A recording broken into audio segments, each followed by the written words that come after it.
जय जय जय नमोस्तु नमोस्तु नमोस्तु नमो अर्हन्ताणं नमो सिद्धाणं नमो ऐर्याणं नमो वज्रायाणं नमो लोये सव्वसानं नमः समयसाराय स्वानुभूत्या चकासते चित्स्वभावाय भावाय सर्वभावान्तरच्छिदे तीन भुवन में सार वीतराग विज्ञानता शिव स्वरूप शिवकार नमः त्रियोग समाधिके।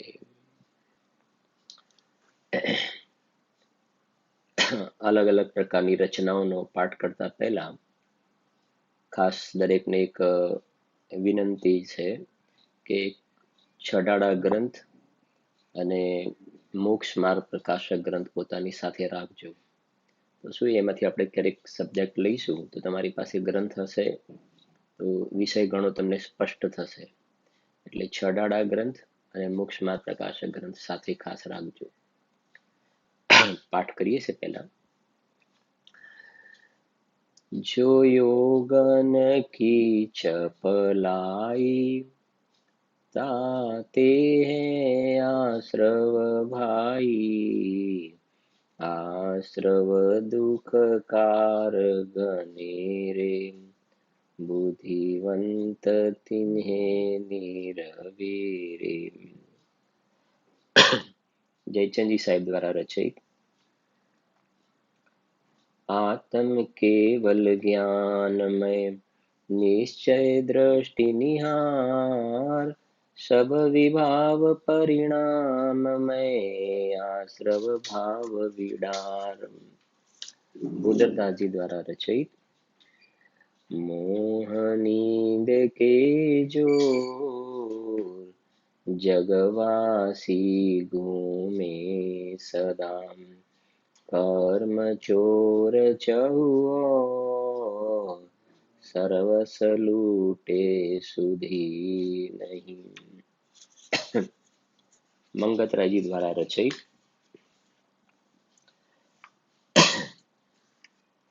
ज्यों सर जल आवत मोरी त्यों आश्रव कर मन को दर्वित जीव प्रदेश गहे जब उदगल भर मन को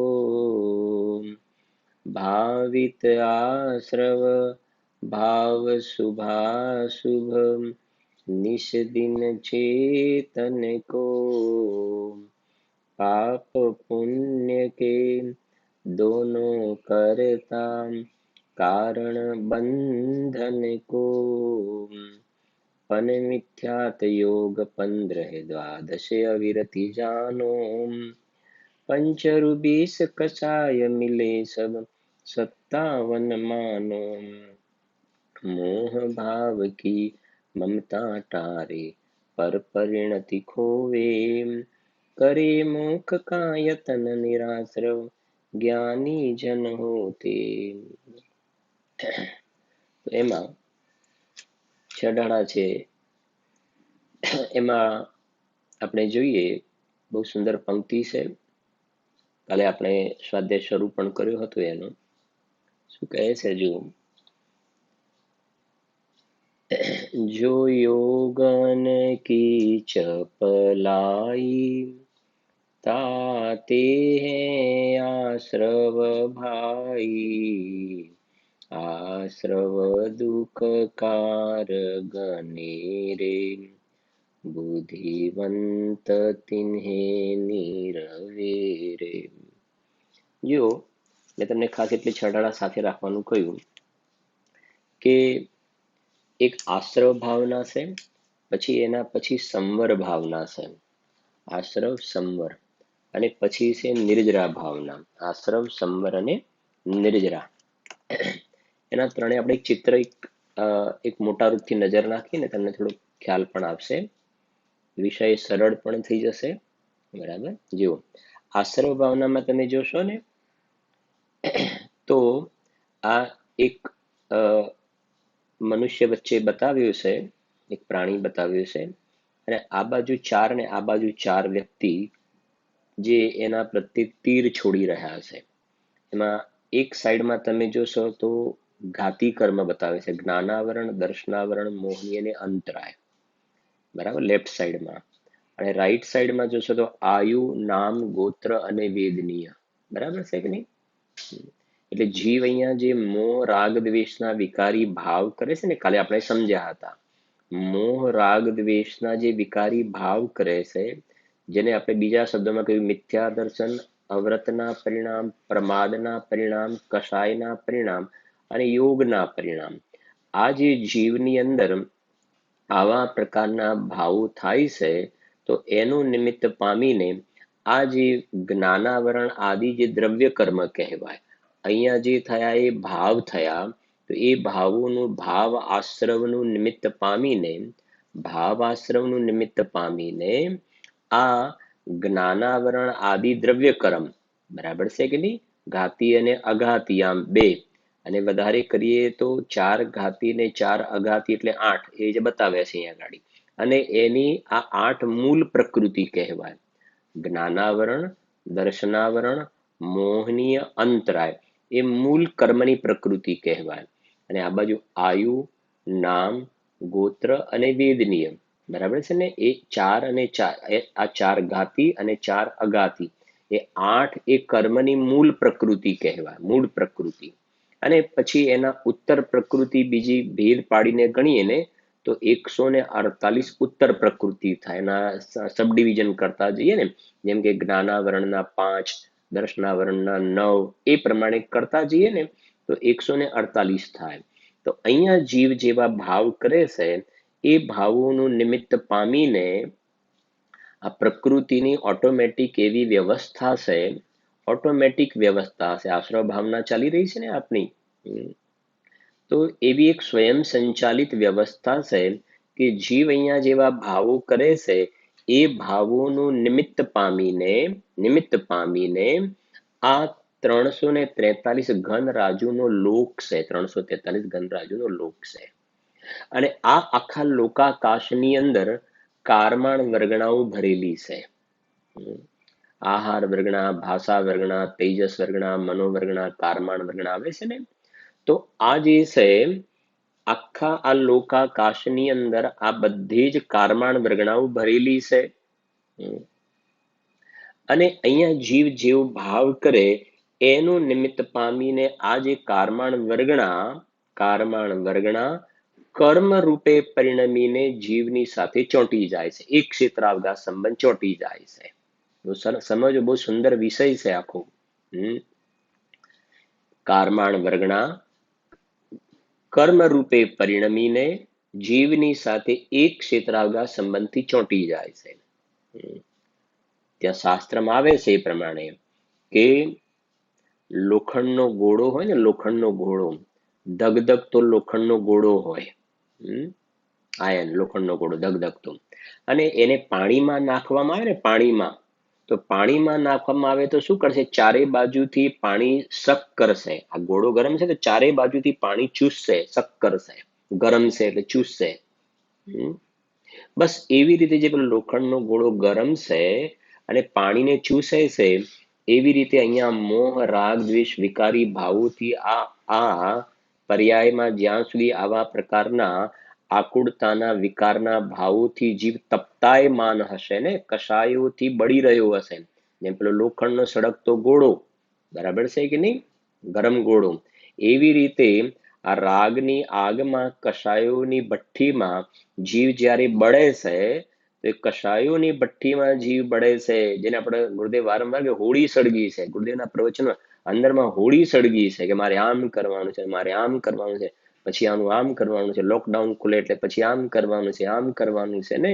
તો અંદરમાં જે હોળી સળગેલી છે ને, એ જે કષાયો વડે જીવ જે તપ્તાયમાન થઈ રહ્યો છે, એ પરિણામોનું નિમિત્ત પામીને, એ ભાવોનું નિમિત્ત પામીને આ કારમાણ વર્ગણા જે જગતમાં રહેલી છે, એ કારમાણ વર્ગણા કર્મ રૂપે પરિણમીને જીવની સાથે આવીને બંધાઈ જાય છે. આવી એક આપણે આવશે લોક ભાવનાની અંદર. કોઈ આના કરતા ધરતા હરતા નથી. કોઈ કરતા ધરતા હરતા નથી. કેટલા મોટા સિદ્ધાંતો નીકળે છે ને આમાંથી. કે કોઈ ઈશ્વર કરતા ધરતા હરતા એવું નથી. કે ભગવાનના આશીર્વાદથી મારું કામ થઈ જાય, કે ભગવાને શ્રાપ આપ્યો માટે મારું કામ બગડી જાય, એવું રહ્યું જ ક્યાં આની અંદર. એકદમ સીધું 2 ને 2 4 જેવું સ્પષ્ટ થઈ ગયું ને. જે ખોટી માન્યતા નીકળી જાય છે આ સમજવાથી, તો મોટો ફાયદો એ થઈ ગયો ને કે આ વસ્તુને આ સિદ્ધાંતના સ્વરૂપને સમજ્યા તો એ આપણને મોટો ફાયદો થઈ જાય છે. કેમ કે આ અજ્ઞાની જીવ એમ માનતો હતો ને કે આ ભગવાનને કરતા ધરતા હરતા માનતો હતો. ગુરુદેવ ખૂબ કહે છે કે કોઈ તો ભગવાનને કરતા માને, કોઈ કર્મને કરતા માને. કર્મને કરતા માને. સમજાય છે કે નહીં? પણ મને જે અહીંયા સમજવું, એ બે વાત સમજવી, થોડીક વાત બહુ સમજવા જો વિષય છે. અહીંયા જે મોહ રાગ દ્વેષના પરિણામ થયા ને, તો જૂના કર્મનો ઉદય આવે, બરાબર સમજવાનું. જૂનું કર્મ કહીએ ને તો જૂના કર્મનો ઉદય એમ બોલાય. જૂના કર્મનો ઉદય એટલે પેલા દ્રવ્ય કર્મ, જ્ઞાનાવરણ આદિ જે પહેલાના બાંધેલા હતા ને, એ બાંધેલા હતા એ ઉદયમાં આવે છે ને. એટલે વચનામૃતમાં બોલશે ને, બંધ સમય જીવ ચેતીએ ઉદય સા સંતાપ. બાંધેલા કર્મ ઉદયમાં આવે છે. તો અત્યારે આપણને દરેક સમય જે કર્મ ઉદયમાં આવે છે ને, આપણે અત્યારે સમજાઈ ગયા કોરોનાનો વાયરસનું જે ચાલી રહ્યું છે ને, તો એ બાંધેલા કર્મ ઉદયમાં આવે છે. બરાબર. કોઈના શરીર અલગ પ્રકારના, કોઈના અલગ પ્રકારના, કોઈનો અવાજ અલગ પ્રકારના. તો એ બધી જે રચના વગેરે જે જોવામાં આવે છે, કોઈનું જ્ઞાન ઓછું, કોઈનું વધારે, આ બધા જે ભેદ જોવામાં આવે છે ને, તો એ કહે છે કે સમજો, જૂના કર્મનો ઉદય આવ્યો. જૂના કર્મનો શું થયો? ઉદય આવ્યો. દ્રવ્ય કર્મનો, દ્રવ્ય કર્મનો, દ્રવ્ય કર્મ જડ કર્મ, એ ઉદયમાં આવ્યો. અને આ જીવ આ એક ઉદયમાં જોડાયો, ઉદયની સાથે જોડાયો. તો એ જોડાયો ઇટ મીન્સ શું થયું? કે અહીંયા પોતાની પર્યાયમાં મોહ રાગ દ્વેષના વિકારી ભાવ થયા, જેને આપણે ભાવાસ્ત્રવ કહીએ છીએ, ભાવાસ્ત્રવ. અને આ જે વિકારી ભાવ થયા ને, વિકારી ભાવ થયા, તો એ વિકારી ભાવોનું નિમિત્ત પામીને નવા કર્મ તરત જ બંધાય છે. હવે સમજો, નવા કર્મ બંધાયા એમ કહેવાય. નવા કર્મનો ઉદય ના કહેવાય, નવા કર્મ બંધાયા. જૂના કર્મનો ઉદય, જૂના કર્મનો ઉદય, અહીંયા રાગદ્વેષ થયા, નવા કર્મ બંધાયા. હવે સમજો, આ ત્રણેયનું સ્વતંત્ર પરિણમન છે. જૂના કર્મનો ઉદય આવ્યો એને અહીંયા જીવને રાગ કરાવ્યા એમ નહીં. એટલે ગુરુદેવ કહે ને, કર્મ બિચારે કોણ ભૂલ મેરી અધિકાઈ. કર્મના ઉદય જીવને વિકાર નથી કરાવ્યો. વિકાર જીવે સ્વયં પોતાની ઊંધાઈથી, અશુદ્ધ ઉપાદાનથી, સ્વયં પોતાના ષટકારકથી વિકાર થયો અહીંયા પોતાની પર્યાયમાં. એ જીવનું કારણ છે, જીવ એનું કારણ છે. કર્મે નથી કરાવ્યો. એટલે કોઈ ને એ નિમિત્ત છે, નિમિત્ત છે, ને ઉપાદાન પોતાનું, એ બંને સ્વતંત્ર છે. તો એ એક કર્મ એ વિકાર નથી કરાવ્યો, બરાબર છે કે નહીં? તો જીવો એમ સમજે છે કર્મ વિકાર કરાવે છે, અથવા તો બીજું કોઈ ને કે ઈશ્વર કરાવે છે. ઈશ્વર કરાવે છે. તો ભગવાન કોઈ કરતા ધરતા હરતા નથી હોતા. હા, ભગવાન લોકાલોકના માત્ર જાણનાર દેખનાર છે, જાણનાર દેખનાર. હમણાં જ ઇષ્ટોપદેશના પ્રવચનમાં આવ્યું હતું ને ગુરુદેવસિંહના, કે ભગવાન, બહુ સરસ બોલ હતું, ભગવાન કોઈને ટાળનાર નથી, ભગવાન કોઈને ટાળનાર નથી ને કોઈને પાળનાર નથી. ટાળનાર એટલે મારનાર, કોઈને ટાળે. ભગવાન કોઈને ટાળનાર નથી. અને કોઈને પાળનાર એટલે એનું બધું પાલન પોષણ કરે. તો ભગવાન શું છે? જાણનાર. ભગવાનના જ્ઞાનમાં બધું જણાય. હા, પણ કોઈના ટાળનાર કે કોઈના પાળનાર નથી. એટલે ભગવાન પાસે જઈને કોઈ ભિક્ષા માગે, બીજાની વાત તો છોડો, પણ આ જૈન કુળમાં જન્મેલો જે જીવ છે, એ પણ આ તીર્થંકર ભગવાન મંદિરમાં ભગવાનના દર્શન પૂજન કરવા માટે જાય, ત્યાં ભગવાનની પાસે પણ માગણી કરે છે. કોઈ પૈસાનો લોભીઓ હોય તો પૈસાની માગણી કરે, કોઈ પુત્રનો લોભીઓ હોય તો પુત્રની માગણી કરે, કોઈ શરીરની નિરોગીતાનો લોભી હોય ને કે શરીર, તો એની માગણી કરે, ધંધો વ્યાપાર બરાબર ચાલે એની માગણી કરે. ભગવાન પાસે જઈને, જે જિનેન્દ્ર ભગવાન વિતરાગી છે, એમની પાસે જઈને આવી જાતિની જોડી ફેલાવે છે. અને એમાં પણ પાછા ભેદ પાડે, તીર્થંકરોમાં પણ ભેદ પાડે. કોઈ કહે મને આદિનાથ ભગવાન ફળે છે, કોઈ કહે મને શાંતિનાથ ભગવાન ફળે છે, કોઈ કહે મને શીતલનાથ ભગવાન ફળે છે, કોઈ કહે મને પારસનાથ ભગવાન ફળે છે, કોઈ કહે મને મહાવીર ભગવાન ફળે છે. પેલા એમને યાદ કરે. એનો મતલબ અંદરમાં એને આવી જાતિના મને જે કાંઈ બહારમાં બધી સગવડ મળી, અથવા તો શરીરની આવી નિરોગતા છે, તો એવી સંબંધમાં એનું શલ્ય એ પડેલું છે કે આ બધું જે મને બધું પૂરું પાડવાનું કામ, મારું ધ્યાન રાખવાનું કામ ભગવાનનું છે. હું ભગવાનનું ધ્યાન રાખું છું. ભગવાનની રોજ એ પર્ટિક્યુલરલી ભગવાનની પૂજા તો મારે કરવાની જ, એ ભગવાનની સ્તુતિ તો બોલવાની જ, સવારે ઉઠીને એમને યાદ કરવાના, રાત્રે સૂતી વખતે યાદ કરવા. હું એમનું ધ્યાન રાખું, એ મારું ધ્યાન રાખે. આવી જાતિના અંદરમાં ગ્રહિત મિથ્યાત્વના શલ્ય કેટલાય જીવને પડેલા હોય છે. એટલે નિમિત્ત ઉપાદાન નિશ્ચય વ્યવહાર ક્રમબદ્ધ પર્યાય અનેકાંત સ્યાદવાદ આ બધા સિદ્ધાંતોને સમજવા જોઈએ. ત્યાં મોટો મોટો કચરો તો સાફ થઈ જાય. નહીં તો કેટલાય વખત શ્રવણ કર્યા છતાં પણ આ અંદરમાંથી શલ્ય નથી નીકળતા જીવને. અંદરમાં એ તો અંદરમાં લાકડું જે કહેવાય ને, ગ્રહિત મિથ્યાત્વનું લાકડું તો એમને એમ પડેલું જ રહે છે, કે એમની કૃપાથી થાય છે. સમજાય છે. બીજા દેવી દેવતાને પણ માનવા લાગી જાય કે આ બધું એ મને પ્રોવાઈડ કરે છે, બધું પૂરું પાડે છે. તો પછી તે જે ભાવું કરે એનું શું? પછી તે જે ભાવું કર્યા એની વ્યવસ્થાનું શું કરીશ તું પછી? સમજાય છે. અને તે ભાવું કરે એટલે આ વ્યવસ્થા મળી એમાંય નથી, તો નિમિત્ત નૈમિતિક સંબંધ છે. પણ મારે તો બધું ભગવાન તો એમાં નિમિત્તે નથી આવતા એક પ્રકારથી. જુઓ શું કહે છે. એટલે પેલા ખાસ સમજવાનું છે અહીંયા ગાડી કે જૂના કર્મનો ઉદય કહેવાય. અને કહ્યું ને થોડી વાત, આ બધા અલગ અલગ તીર્થંકર ભગવાનની ફાળવણી કરે.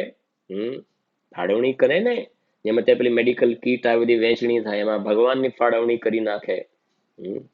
એની અંદર પાછા મહાવીર ભગવાન, પાછા અહીંયાના નહીં અહીંયાના મહાવીર ભગવાન, પારસનાથ ભગવાન અહીંયાના નહીં ને અહીંયાના પારસનાથ ભગવાન અમને ફળે છે પાછા. સમજાય છે કે નહીં? પછી એના માટે પર્ટિક્યુલરલી અમુક દિવસ હોય, દિવસ ભરવા માટે જાય. સમજાય છે કે નહીં? અને એ ભગવાન ખરેખર આવું ભગવાનની વાણીમાં તું જેવું માને છે એવું ભગવાનની વાણીમાં આવ્યું છે?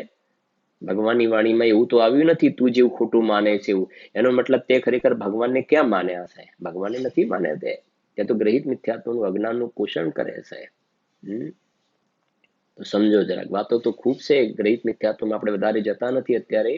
વાંચવું તમારે મોક્ષ માર્ગ પ્રકાશકનો 6થો અધિકાર વાંચજો, ઘણા બધા સમાધાન થઈ જશે. નહીં તો એમાં ઘણો સમય જતો રહેશે આપણો. ક્યાં ને ક્યાં કેવા સલ્લે પડ્યા હોય છે ને જીવને. જુઓ સિમ્પલ કે અહીંયાથી બીજે તો હશે કે નહીં, પણ આ સમાજમાં જોવામાં આવે છે ને કે અહીંયાથી મુંબઈ જવું હોય તો પેલું કે ગુરુવાર નડે, ને ત્યાંથી આવવું હોય તો રવિવાર નડે. હવે આ બધું તો કોઈ જગ્યાએ શાસ્ત્રમાં નથી લખેલું. આ તો બધું ક્યાંની ઉપજ છે એ જ ખબર નથી પડતી, કયા ભેજાની ઉપજ છે આ. કે જવું હોય તો ગુરુવાર નડે, ત્યાંથી આવતા રવિવાર. કઈ પ્રસંગ હોય, પેલું લગ્નનો, શ્રીમંતનો, પેલી વાર તેડવા જવાનું હોય, મૂકવા જવાનું, તો બધું જોવે પાછું. આત્માને નથી જોવું એને. ખ્યાલ આવે છે કે નહીં? આ બધું તત્વ અભ્યાસનું ફળ એ તો આવવું જોઈએ ને, એના પર તો સીધો પેલો પ્રહાર થવો જોઈએ આપણો.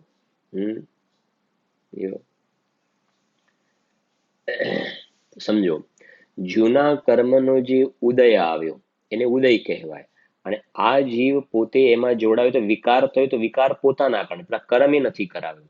અને અહીંયા જે વિકારી ભાવ થયા એનું નિમિત્ત પામીને નવા કર્મ આવીને બંધાય છે. તો આજે નવા કર્મ આવ્યા ને જીવે નથી બાંધ્યા. નવા કર્મ જીવે એ આવ્યા એના કારણે, જીવની સાથે ચોંટ્યા એના કારણે. જીવનો ભાવ એમાં નિમિત્ત છે. જીવનો ભાવ એમાં નિમિત્ત છે, અને એ આવીને ચોંટે એને નૈમિત્તિક કહેવાય.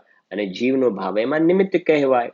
બરાબર છે કે નહીં? અને જૂના કર્મની વાત કરીએ ને, અને અહીંયા જીવને રાગાદી વિકારી પરિણામ થાય, તો જૂના કર્મનો ઉદય નિમિત્ત કહેવાય. અને અહીંયા રાગાદી વિકારી પરિણામ જે છે એ નૈમિત્તિક કહેવાય. નિમિત્ત જૂના કર્મની સાથે જોડીએ તો દ્રવ્ય કર્મ. અહીંયા આ જે થાય ભાવ કર્મ. તો જૂનું જે દ્રવ્ય કર્મ છે એનો જે ઉદય એ નિમિત્ત, અહીંયા નૈમિત્તિક. બરાબર છે? આ જોડાયો તો, આ ટ્રેક પણ ક્યારે ચાલુ રહે સમજશો તો ખ્યાલ આવશે. આ ઉદયમાં આવ્યું, આ એમાં જોડાયો તો નવા કર્મ બંધ ચાલુ રહ્યા. તો આ ટ્રેક ચાલુ રહ્યો, આખો સંસાર પરિભ્રમણ ચાલુ રહ્યું.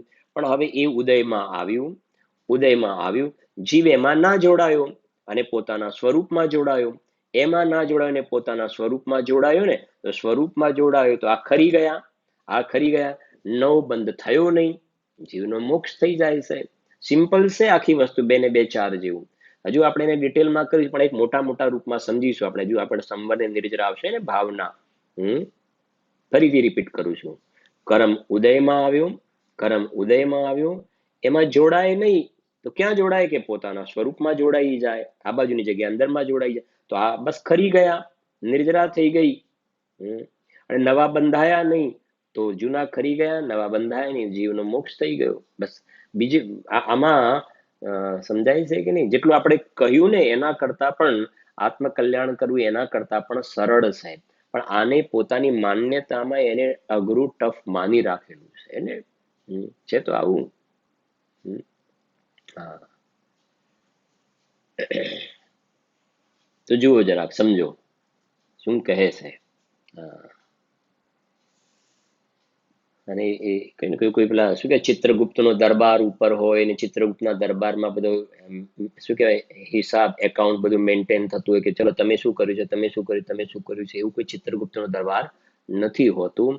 આપણે જ ગુપ્ત રીતે આપણું ચિત્ર દોરીએ છીએ. સમજાય છે કે નહીં? આપણે જે ભાવો કરીએ છીએ ને, બસ હા, સ્વયં કિએ જો કર્મ શુભાસુ ફલ ही निश्चय ही वेद ते આવે છે ને, જે કર્મ પૂરબ કિએ ખોટે સહે ક્યો નહીં જીયરા. જો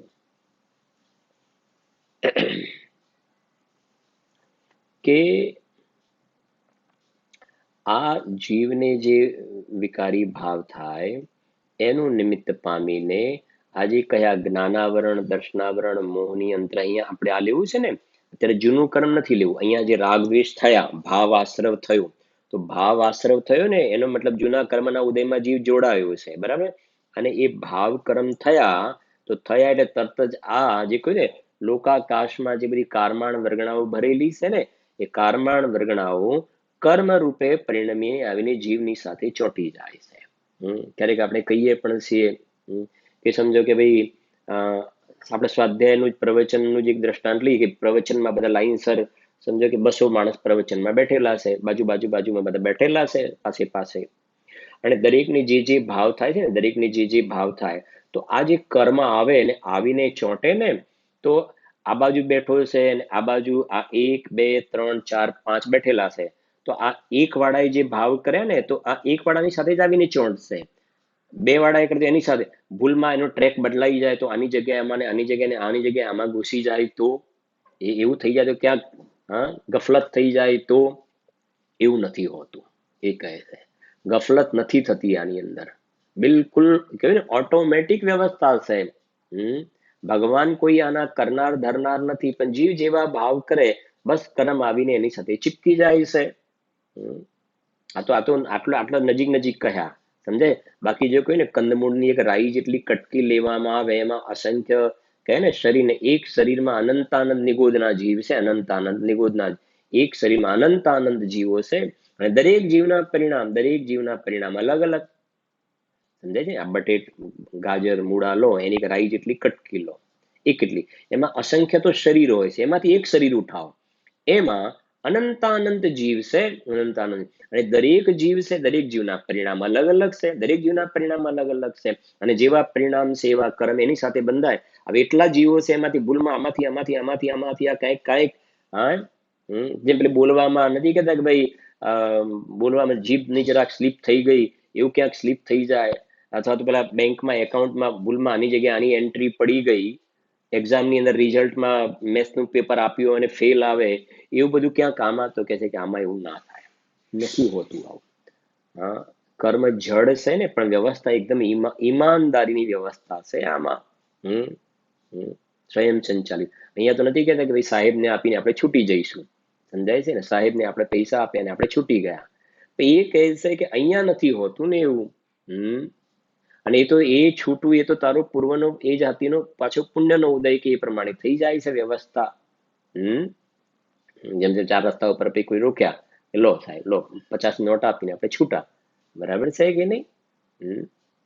તો કહેશે કે પ્રકૃતિની અંદર તમે પૈસા આપશો તો કયા કર્મને આપશો? જ્ઞાનાવરણને આપશો, દર્શનાવરણને? કોને પૈસા આપશો? બોલો, કોને આપશો? હા, એક બીજી વાત કહું, જરા સમજજો. કે શાંતિ સમજો. આ જે જ્ઞાનાવરણ, દર્શનાવરણ, મોહની અંતરાય જે કહે ને, ઘાતી અને અઘાતી કર્મ, એનું નામ આપણે આપે ને દ્રવ્ય કર્મ. શું કહ્યું એને? દ્રવ્ય કર્મ. રાગ દ્વેષ થાય એ ભાવ કર્મ. આ વારંવાર શબ્દ આવે છે. અને આ શરીર છે ને, શરીર, આ વાણી, એને નો કર્મ કહેવાય. આ શરીર નો કર્મમાં જશે, નો કર્મ. બરાબર? હવે આ જે નો કર્મ આપણને જે દેખાય છે ને, દેખાય છે નો કર્મ. એવી રીતે આ જે જ્ઞાનાવરણ, દ્રવ્ય કર્મ જે આત્મા સાથે ચિપકેલા છે ને, એ દેખાતા નથી. દેખાતા નથી, આપણને આંખથી નથી દેખાતા. છે ખરા, પૂદગલની જ રચના છે, પણ દેખાતા નથી. અને એ એક પ્રકારના રજકણ જ કહ્યા. રજકણ, જેમાં પેલી માટીના રજકણો કેવા ઉડતા હોય છે ને, રજકણ માટીના, રજકણો ઉડતા, બસ એવા એક પ્રકારના આ બધી ધૂળ છે. રજકણ છે, રજકણ ધૂળ છે. રજકણ છે. અને એ હવે હવે પછી જોઈશું આપણે હજુ એને પ્રકૃતિ, પ્રદેશ, સ્થિતિ, અનુભાગ સમજીશું ને, થોડી એ વખત એની ચર્ચા કરીશું. જેમ કહેવાય ને, સમજો જરાક કે આપણે ઘરે પેલો મસાલાનો ડબ્બો હોય ને, મસાલાનો ડબ્બો, એની અંદર એકમાં મરચું હોય, એકમાં મીઠું હોય, સમજો ને, એ રીતે આપણે સમજીએ છીએ. મરચું છે, મીઠું છે, પછી શું કહેવાય, હળદર છે, ધાણા જીરું. પાછું ઊંધું નહીં લેતા કે અમારે તો આવું નથી હોતું, તમારે આવું હોય છે. આ એક્ઝામ્પલ ચાલી રહે છે. બરાબર છે ને? મરચું, મીઠું, ધાણા જીરું, હળદર, એ સિવાય બીજી જે વસ્તુ હોય ને, તો અંદર બધી 8 સમજો ડબ્બી છે, અલગ અલગ અલગ બધું ભરેલું છે, બધો પાવડર છે બધો. પાવડર છે ને. એમ હવે એ જે પાવડર જે છે ને, એમાં એકમાં તીખાશ છે, એકમાં ખારાશ છે, એકમાં કંઈક અલગ ટેસ્ટ છે ને. તો આ જે બધા જે કર્મ જે છે પાવડર, અને એનો દરેકનો અલગ અલગ અલગ એનો ટેસ્ટ, એનો રસ હોય છે. કર્મનો દરેકનો અલગ અલગ રસ હોય છે. હવે એ કહ્યું ને, જળ કર્મ એ એક પ્રકારની ધૂળ છે, એ જીવની સાથે ચોંટે છે. અને થોડુંક સાથે બીજું પણ સમજાવો. આ નો કર્મ આપણને જે દેખાય છે, બરાબર છે કે નહીં? તો એ જેમ આપણે રસોઈ બની, ભાઈ શું બન્યું કે દાળ, ભાત, રોટલી, શાક, પૂરણપૂરી, ગુલાબજાંબુ, રસગુલ્લા બધું બન્યું ને, બરાબર? તો એની રચના અને પેલો પાવડર, સમજાય છે કે નહીં? અને આ જે થાળીમાં ભોજન બનીને આવ્યું, એમ આ જે છે ને, આ નો કર્મ એ જે થાળીમાં ભોજન બનીને આવ્યું ને, એ પ્રકારનું છે. અને પેલો અંદરમાં જે ચોંટેલો છે એ ધૂળ છે. બરાબર? આટલે સુધી હવે સમજજો કે અહીંયા એ કેવું છે, અહીંયા એ સમજાવે છે કે શું કહેજો, જો યોગન કી ચપલાઈ, આ આત્માના પ્રદેશોની અંદર જે પરિસ્પંદન થાય છે, કંપન થાય છે, એનું નિમિત્ત પામીને કહે છે, જો યોગન કી ચપલાઈ, તાતે હે આશ્રવ ભાઈ. એ આશ્રવ કહેવાય છે એને. અને હવે સમજજો, આ કાલે આપણે જે થોડું સમજ્યા હતા, અહીંયા જે બતાવે છે, આવતા બતાવ્યા છે અહીંયા ગાડી, એટલે છે ને, ભાવોનું ફળ ના મળે તો 14 બ્રહ્માંડને શૂન્ય થવું પડે. આમાંથી નીકળે છે ને બધું. મને જે ભાવ થાય એ ભાવોનું ફળ ના મળે તો 14 બ્રહ્માંડને શૂન્ય થવું પડે. જેવા ભાવ કરું એવા આવીને કર્મ બંધાશે. જેને જેવા જેવા પ્રકારના ભાવ હશે એ પ્રમાણે બંધાશે. હા, સમજો કે પરિવારમાં 4 વ્યક્તિ છે, એમાં એક વ્યક્તિ મરીને સ્વર્ગમાં જાય, એક નરકમાં જાય, એક ત્રિયંચમાં જાય, એક ફરી મનુષ્ય બને છે. બરાબર છે કે નહીં? આવું કેમ બને છે અલગ અલગ? હા, તો કે જીવે જેવા ભાવો કર્યા હશે ને એ પ્રમાણે કર્મનો બંધ થાય છે, ને પછી ઉદયમાં આવે છે, એવા ફળ જોવામાં આવે છે. એટલે કહેવાય છે, બંધ સમય જીવ ચેતીએ, ઉદય સા સંતાપ. બરાબર? જુઓ, હવે જે કાલે આપણે વાત કરી હતી કે આ આત્માના પ્રદેશોમાં જે પરિસ્પંદન થાય છે, ચંચલપણું જે થાય છે, એને યોગ કહેવાય, એને યોગ.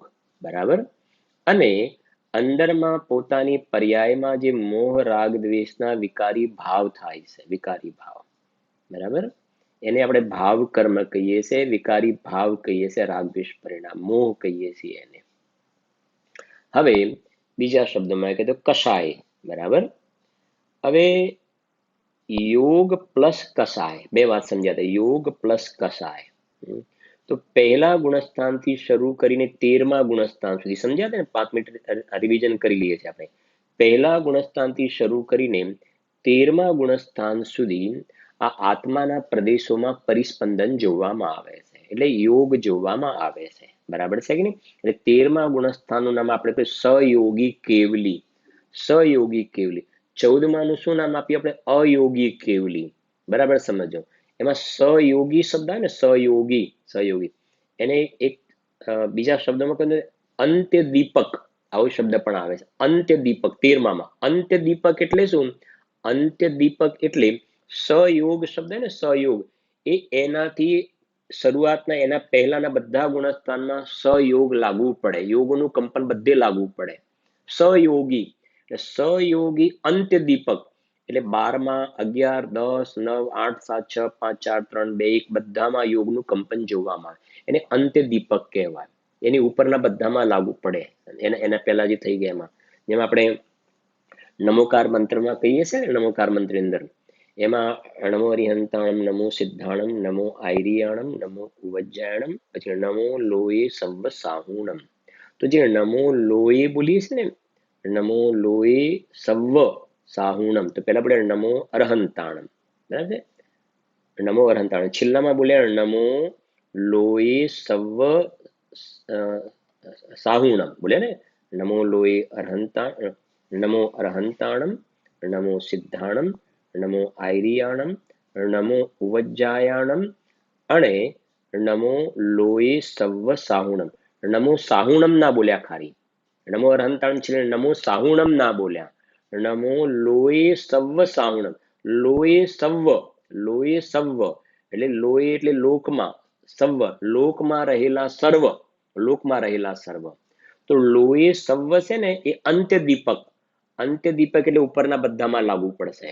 એટલે જે આપણે નમો અરહંતાણમ, તો આવું બોલાય, નમો લોયે સવ્વ અરિહંતાણમ, લોકમાં રહેલા સર્વ અરિહંતોને નમસ્કારો.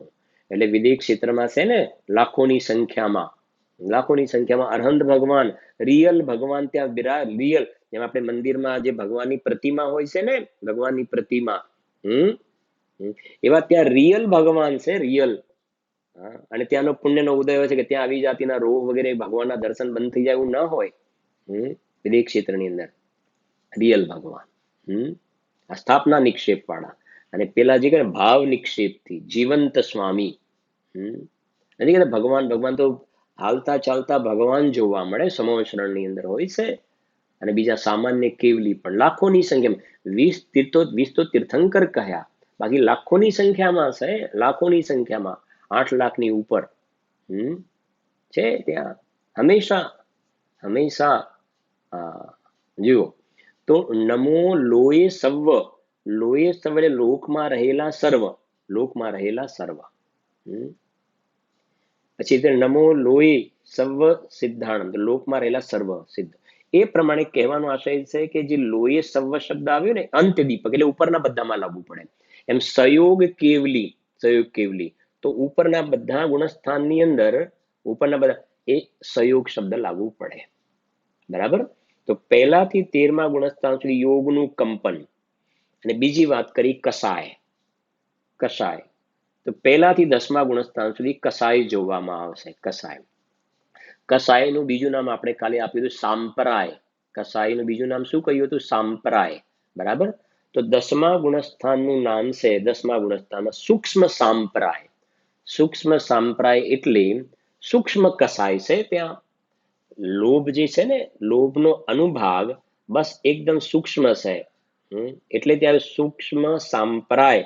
અને એમાં પણ જે સાંપ્રાય શબ્દ આવે ને, સૂક્ષ્મ સાંપ્રાય, સાંપ્રાય શબ્દ અંત્ય દીપક છે, અંત્ય દીપક એટલે કસાય શબ્દ આવી ગયો એ અંત્ય દીપક, એટલે એના ઉપરના પહેલાથી 9 સુધીના બધા ગુણસ્થાનમાં આ સાંપ્રાય શબ્દ એટલે કસાય તો ત્યાં જોડાયેલી જ છે. પેલી સૂક્ષ્મ સાંપ્રાય છે, 9માં એના કરતા વધારે, 8માં એના કરતા, 7માં એ પ્રમાણે વધતી જાય છે ને. મિથ્યા દ્રષ્ટિને તો કસાઈનું કહેવું જ શું, એ તો હોલસેલ કસાઈનો બિઝનેસ છે, એની પાસે તો મિથ્યાત્વ અનંતાનુબંધી બધું રાખે છે, અજ્ઞાની પહેલા વાળો તો. તો સાંપ્રાય શબ્દ અંત્ય દીપક છે, બરાબર. એટલે આ એક થોડી વાત સાથે ખ્યાલ આવી એટલે આપણે શેર કરી જરાક. તો સમજો, પહેલાથી 10મા ગુણસ્થાન સુધી કસાઈ છે, બરાબર છે કે નહીં. પછી આગળ નથી, આગળ માત્ર યોગનું કંપન છે. એટલે કાલે જે જોયું હતું કે પહેલા ગુણસ્થાન સુધી સકસાય પ્લસ સહયોગ, સકસાય પ્લસ સહયોગ. 11, 12 અને 13મા ગુણસ્થાનમાં કસાય નથી, અકસાય અને સહયોગ, અકસાય અને સહયોગ. પહેલાથી 10મા સુધી સકસાય અને સહયોગ, સકસાય અને સહયોગ. 11, 12 અને 13માં અકસાય અને સહયોગ એટલે યોગનું આત્માના પ્રદેશોનું કંપન જોવામાં આવે. 13મા ગુણસ્થાનની જરીક વાત કરીએ તો 13મા ગુણસ્થાનમાં કસાય પણ નથી ને આત્માના પ્રદેશોમાં કંપન પણ બંધ થઈ ગયું. એટલે યોગ સંબંધીની જે આશ્રવ આવતો હતો ને યોગ સંબંધીનો, એ પણ ત્યાં બંધ થઈ ગયો. એટલે 13માં અયોગી કહી દીધા, કસાય પણ નથી, અકસાય ને અયોગી છે, બરાબર.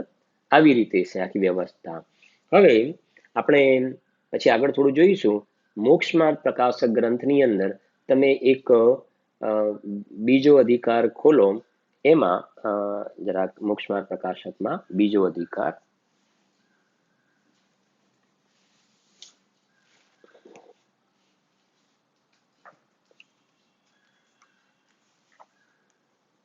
બહુ સુંદર પ્રકરણ છે, સમજો જરાક.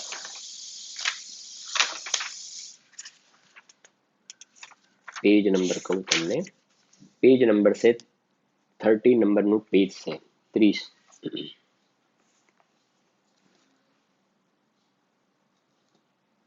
જો આપણે બે શબ્દ આવ્યા, બે શબ્દ યોગ અને કષાય, બરાબર. શાંતિથી સમજો, એક યોગ અને બીજું કષાય. હવે આત્માના પ્રદેશોમાં કંપન થાય ને યોગ, તો એનાથી આ જે જ્ઞાનાવરણ આદિ જે કર્મ કહ્યા ને, કર્મ જડ કર્મ આવે છે, એ પ્રકૃતિબંધ અને પ્રદેશબંધ, બે શબ્દ યાદ રાખવાના છે. પ્રકૃતિબંધ અને પ્રદેશબંધ, બરાબર છે કે નહીં.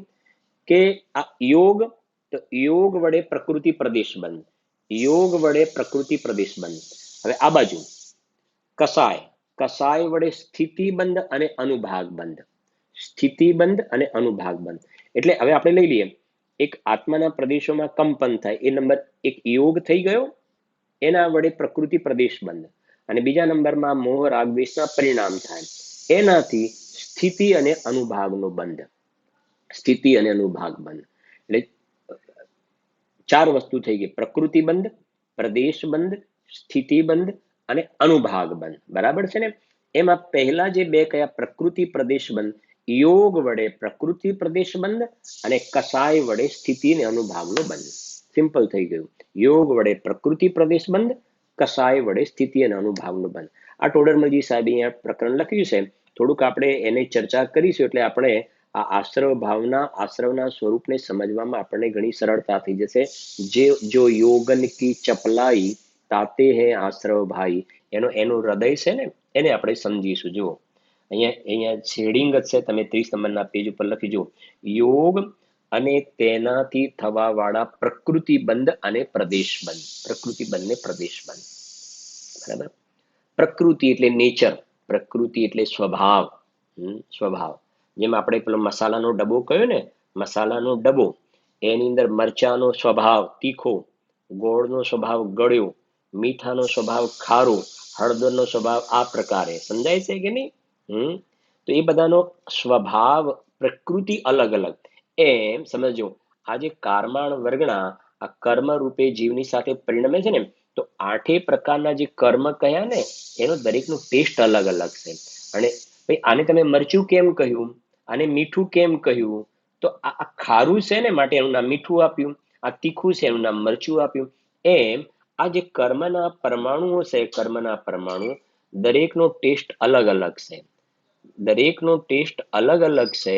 અને એ ટેસ્ટ અલગ અલગ હોવાના કારણે, ટેસ્ટ માને દરેક કર્મના પરમાણુનો સ્વભાવ અલગ અલગ હોવાના કારણે જેવો એનો સ્વભાવ છે તો એ સ્વભાવને ઓળખવા માટે એનું કંઈક વિશિષ્ટ નામ આપવામાં આવે છે ત્યાં આગળ. સમજજો. જેવો એનો, જેમ કે આ તીખું છે તો કંઈક નામ તો આપવું પડશે. તીખું તો કંઈક નામ, તો કે મરચું. આ ખારું છે તો એનું કંઈક નામ તો આપવું પડશે ને, તો મીઠું. એવી રીતે આ અલગ અલગ પ્રકારના કર્મના સ્વાદ વાળા પરમાણુઓ છે. તો આવો સ્વાદ તો આનું નામ જ્ઞાનાવરણ, આવો સ્વાદ તો આનું નામ દર્શનાવરણ, આવો સ્વાદ તો આનું નામ મોહનીય. સમજાય છે કે નહીં? તો જેવો સ્વાદ છે એની આઈડેન્ટિટી માટે બધાના નામ આપવામાં આવ્યા. બરાબર? એને પ્રકૃતિ કહેવાય. હવે કહે સાંભળજો, આપણે એને પેલો ભાવ સમજીએ ને, યોગ અને તેનાથી થવા વાળા પ્રકૃતિ બંને પ્રદેશ બને. સાંભળો. વિશેષમાં એમ જાણવું કે નામ કર્મના ઉદયથી શરીર, વચન વા મન ઉપજે છે. તેની ચેષ્ટાના નિમિત્તથી આત્મ પ્રદેશોનું ચંચલપણું થાય છે. તે વડે આત્માને પૂદગલ વર્ગણાઓથી એક બંધાનરૂપ હોવાની શક્તિ થાય છે, તેને યોગ કહે છે. તો આત્માના પ્રદેશોમાં જે આ કંપન થાય છે એને યોગ કહે છે. બરાબર છે ને? થોડું સિમ્પલ લઈએ છીએ, આગળ ડિટેલ વધારે નથી લેતા. એમાં આપણે જે જરૂરનું છે ને ત્યાં આપણે આવીશું. તેને યોગ કહે છે. તેના નિમિત્તથી આત્માના પ્રદેશોમાં જે કંપન થાય છે એના નિમિત્તથી સમયે સમયે, સમજો, દરેક સમયે સમયે, સેકન્ડે સેકન્ડે નહીં, સમયે સમયે, સમયે સમયે, શબ્દો એક એક જો. તેના નિમિત્તથી સમયે સમયે, અને એક સેકન્ડમાં તો અસંખ્ય સમય નીકળી જાય, અસંખ્ય સમય નીકળી જાય. તો સમયે સમયે કર્મરૂપ હોવા યોગ્ય, કર્મરૂપ હોવા યોગ્ય અનંત પરમાણુઓનું ગ્રહણ થાય છે. અનંત પરમાણુ. તો આજે કહ્યું ને, કર્મરૂપ હોવા યોગ્ય પરમાણુ જે છે, તો પેલો લોખંડનો ધગધગતો ગોળો પાણીને ચૂસે છે ને, એમ જીવના અહીંયા આત્માના પ્રદેશોમાં જે કંપન થાય છે, તો દરેક સમયે સમયે કર્મરૂપ હોવા યોગ્ય અનંત પરમાણુઓનું ગ્રહણ થાય છે. અનંત પરમાણુઓનું ગ્રહણ કરે છે. ત્યાં હવે સાંભળજો, ત્યાં અલ્પ યોગ હોય તો થોડા પરમાણુઓનું, તથા ઘણો યોગ હોય તો ઘણા પરમાણુનું ગ્રહણ થાય છે. બરાબર? તમારે એક નોટ જેવું રાખવાનું, આ ચાલે સ્વાધ્યાય પછી બનાવીને લખી દેવાનું. બરાબર? તો સમજજો, અલ્પ યોગ, યોગના બે ભેદ પાડી દીધા. અલ્પ યોગ હશે તો થોડા પરમાણુઓનું, કર્મ પરમાણુઓ જે આવે છે ને, કર્મ રૂપે થવા યોગ્ય પરમાણુ, તો અલ્પ યોગ હોય તો થોડા પરમાણુઓનું, અને ઘણો યોગ હોય તો ઘણા પરમાણુ. બસ સ્પષ્ટ લખ્યું છે જુઓ. અલ્પ યોગ હોય તો થોડા પરમાણુઓનું, તથા ઘણો યોગ હોય તો ઘણા પરમાણુનું.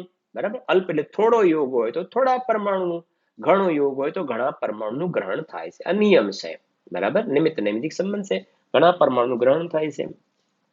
પછી શું કહે છે જુઓ, એ ગ્રહણ થાય છે એક સમયમાં, દરેક સમય સમય ગ્રહણ તો કરે છે. એક સમયમાં ગ્રહણ થયેલા પૂદગલના પરમાણુઓ, ગ્રહણ થયેલા પૂદગલના પરમાણુઓ જ્ઞાનાવરણ આદિ મૂળ પ્રકૃતિ વા તેની ઉત્તર પ્રકૃતિઓમાં સિદ્ધાંતમાં કહ્યા પ્રમાણે સ્વયં વહેંચાઈ જાય છે, અને તે વહેંચણી અનુસાર તે પરમાણુઓ તે પ્રકૃતિઓ રૂપ પોતે જ પરિણમી જાય છે. શું કહે છે અહીંયા? શું કહેવા માંગે છે જુઓ, સાંભળો. એક સમયમાં ગ્રહણ થયેલા પૂદગલ પરમાણુઓ જ્ઞાનાવરણાદિ મૂળ પ્રકૃતિ વા તેની ઉત્તર પ્રકૃતિ સિદ્ધાંતમાં કહ્યા પ્રમાણે. બરાબર? હવે આ મૂળ પ્રકૃતિ એટલે આપણે વચ્ચે હમણાં થોડી વાત કરીએ. મૂળ પ્રકૃતિ એટલે જ્ઞાનાવરણ, દર્શનાવરણ, મોહનીય, અંતરાય, આયુ, નામ, ગોત્ર, એ મૂળ પ્રકૃતિ. અને ઉત્તર પ્રકૃતિ એટલે જ્ઞાનાવરણના 5, દર્શનાવરણના 9, મોહનીયના 28, અંતરાયના 5. એટલે ગાતિકરમની 47 થઈ ગઈ. અને આયુકરમ 2, આયુકરમ 4, નામ કર્મની 93, ગોત્ર કર્મ 2, વેદની એની 2, એટલે 47. અને આ બાજુ થઈ ગઈ 101, અઘાતી કર્મની 101. 101 વત્તા 47 એટલે 148 એ ઉત્તર પ્રકૃતિ કહેવાય. મૂળ પ્રકૃતિ અને ઉત્તર પ્રકૃતિ. તો અહીંયા સૌથી પહેલું એ કહેવું છે, સમજજો, કે અહીંયા આત્માના પ્રદેશોમાં જે પરિસ્પંદન થાય છે એ પરિસ્પંદનનું નિમિત્ત પામીને આ કર્મરૂપ થવા યોગ્ય પરમાણુ જે છે એ આવે છે, આવી અને જીવની સાથે આ બાયફર્કેશન થઈને જીવની સાથે બંધાય છે. આ બાયફર્કેશન થવામાં નિમિત્ત કશાય નથી, બરાબર સમજવાનું. કશાયની ફાઇલ કાલે ખોલીશું. યોગ અને કશાય બે વાત ચાલે ને, યોગ અને કશાય. આ બાયફર્કેશન થવામાં યોગનો રોલ છે, યોગનો. યોગ વડે બાયફર્કેશન થાય છે, બરાબર છે ને, અલગ અલગ પ્રકૃતિમાં બાયફર્કેશન થયું. અને એ જે વહેંચણી થઈ ગઈ ને, વહેંચણી થઈ ગઈ એ પ્રકૃતિ. અને વહેંચણી થયા પછી દરેકના ભાગમાં કેટલા પરમાણુ આવ્યા, દરેકના ભાગમાં જ્ઞાનાવરણના ભાગમાં કેટલા પરમાણુ આવ્યા, દર્શનાવરણના ભાગમાં કેટલા આવ્યા, મોહનીયના ભાગમાં, દરેકના ભાગમાં જે કર્મ પરમાણુનો લોટ જે આવે છે એને પ્રદેશ કહેવાય. કાલે કરીશું આપણે ચર્ચા, એને પ્રદેશ કહેવાય. દરેક પ્રકૃતિ થઈ ગઈ. જેમ પેલું કહે ને મસાલાનો ડબ્બો છે એમાં મરચું, મરચું, બરાબર. હવે મરચાના પરમાણુ તે પ્રદેશ થઈ ગયા, બરાબર છે ને. એ મરચું પછી મીઠું એ પ્રકૃતિ થઈ ગઈ, એ પ્રકૃતિ નેચર. અને એની અંદર કેટલા પાર્ટિકલ્સ છે એની અંદર એ પરમાણુની સંખ્યા, એ પ્રદેશ સમજવા માટે. એવી રીતે આ બાયફર્કેશન થઈ ગયું અને કોના ભાગમાં કેટલા આવ્યા. સિદ્ધાંતમાં કયા પ્રમાણે વહેંચણી થઈ જાય છે એનો પણ એક નિયમ છે. ખાલી સિમ્પલ કહીને પૂર્ણ કરું છું. વેદનીય કર્મ લઈએ ને, વેદનીય, તો સૌથી વધારે પરમાણુઓ વેદનીયના ભાગમાં સૌથી વધારે આવશે અને આયુ કર્મના ભાગમાં સૌથી ઓછા પરમાણુ આવશે. આવી રીતે વહેંચણી થઈ જાય છે. પહેલા પણ કહ્યું કે આનો કોઈ કરતા ધરતા હરતા નથી, જીવ ભાવ કરે પ્રતિ સમય આવા પ્રકારનું બધી વ્યવસ્થા થતી જોવામાં આવે છે. એટલે આપણે અત્યારે જોયું યોગ વડે પ્રકૃતિને પ્રદેશ તો બંધ થાય છે, ત્યાં અલ્પ યોગ હોય તો થોડા પરમાણુઓનું અને ઘણો યોગ હોય તો ઘણા પરમાણુનું આ પ્રમાણે બંધન થતું જોવામાં આવે છે. વિશેષ ચર્ચા આવતીકાલના સ્વાધ્યાયમાં કરીશું.